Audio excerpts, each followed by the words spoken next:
Θυμήθηκα μια ιστορία με την πρώην πεθερά μου. Τι θυμήθηκα τώρα? Έχω χρόνο να τη δω.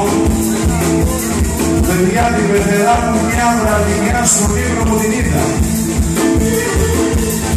Και νόμιζα πως θάβανα με την τελευταία ύδρα.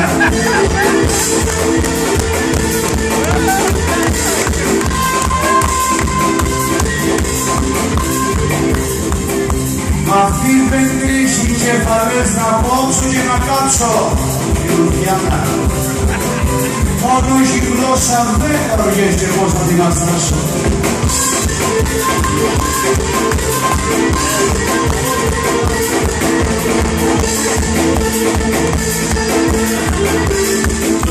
Όταν αρχίσει η γλώσσα τσι, βαράσα πολύ πόλο και καταθέτεις θες με θες τα όπλα σου με λόγο.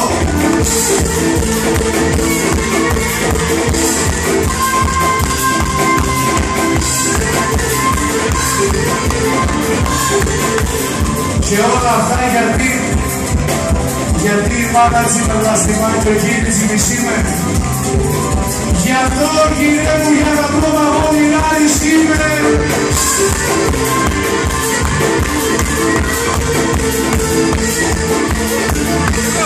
Πιο ψηλά.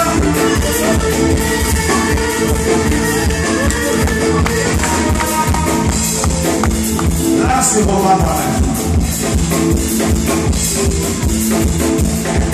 Αφήνω σας καλή νύχτια, πέντε που καλή νύχτα. Εγώ δεν είχα εδώ δουλά μόνο για σας βρε είχα.